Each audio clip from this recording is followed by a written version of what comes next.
আসসালামু আলাইকুম। আজকের পর্বে আমি তৈরি করে দেখাবো মজাদার একটি শুটকির ভর্তার রেসিপি। তো চলেন শুরু থেকে শুরু করি। তো আজকে আমি পুঁটি শুটকি দিয়ে খুবই মজার একটি শুটকির ভর্তা বানাবো। আজকে আমি ভর্তা বানানোর জন্য মাঝারি সাইজের পুঁটি শুটকিগুলো নিয়ে নিয়েছি, কারণ এই সাইজের শুটকিগুলো খুব তাড়াতাড়ি ভাজা হয়ে যায়। আর এদিকে আমি প্রয়োজন মতো কাঁচামরিচ টেলে নিচ্ছি। কাঁচামরিচ দিয়ে এই ভর্তাটা বানালে বেশি মজা হয়, তাই আমি আজকে কাঁচামরিচ দিয়েই বানাবো। তবে লাল মরিচ দিয়েও বানানো যায়, সমস্যা নাই। তো এদিকে আমি অন্যান্য সব উপকরণগুলো একসাথে নিয়ে নিচ্ছি, আর কাঁচামরিচগুলো টেলে আমি ধুয়ে নিয়েছি। আর এদিকে আমি একটু মোটা মোটা করেও পেঁয়াজগুলো কেটে নিয়েছি, আর সাথে লাগবে পরিমাণ মতো লবণ। তো এই হলো আজকে আমার উপকরণ। এই উপকরণগুলো দিয়েই আমি এত মজার একটি ভর্তা বানাবো আজকে। যাই হোক, সব কিছু তো রেডি করে নিয়েছি, কিন্তু শুটকি কিন্তু এখনও রেডি করা হয়নি। তো আমি এদিকে শুটকিগুলোকে ভালোভাবে একদম ফুটন্ত গরম পানি দিয়ে ভালোভাবে ধুয়ে নিচ্ছি। তো এই পর্যায়ে তো শুটকির মধ্যে হাত দেওয়া যাবে না, যেহেতু গরম পানি দিয়েছি। তো আমি একটা কাঠির সাহায্যে ভালোভাবে নেড়েচেড়ে ধুয়ে নিয়েছি। 3 থেকে 4 বার এভাবে পানি পাল্টিয়ে কিন্তু ধুয়ে নিয়েছি। লাস্টে আমি ঠান্ডা পানি দিয়ে একবার ভালোভাবে ধুয়ে নিয়েছি। তারপর আমি চুলায় একটা কড়াই বসিয়ে দিয়েছি। আর এই অবস্থায় কিন্তু চুলার আঁচটা একটু বাড়িয়ে নিতে হবে, যাতে করে শুটকির গায়ের যেই এক্সট্রা পানিটা থাকে না, ভালোভাবে যাতে খুবই তাড়াতাড়ি শুকিয়ে যায়, অন্যথায় শুটকিগুলো কিন্তু একদম নরম হয়ে যাবে।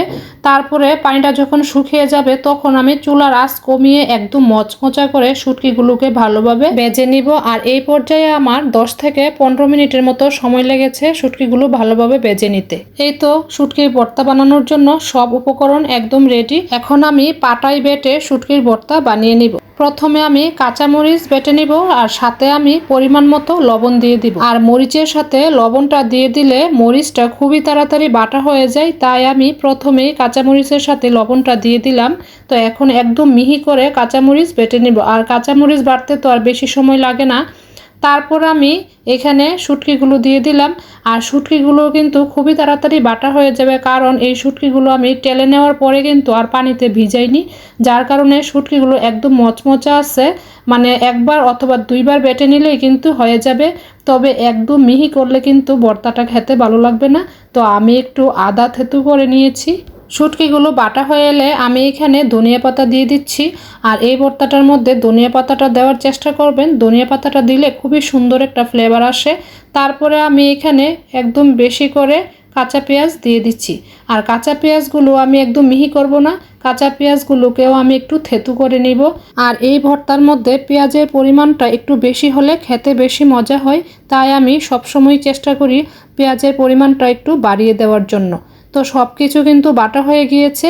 এখন আমি সবগুলো একসাথে মিক্স করে নিব। মিক্স করতে গিয়ে দেখেন আমি একটা ভুল করে ফেলেছি। হাত দিয়ে যখন মিক্স করতে গেছি, তখন কিন্তু এখানে অনেক কাটা ছিল, আর হাতের মধ্যে কাটা বিঁধে গিয়েছে। তো আপনারা এই ভুলটা করবেন না, একটা চামচের সাহায্যে মিশিয়ে নেওয়ার চেষ্টা করবেন, কারণ পুঁটি মাছে কিন্তু প্রচুর পরিমাণে কাটা থাকে।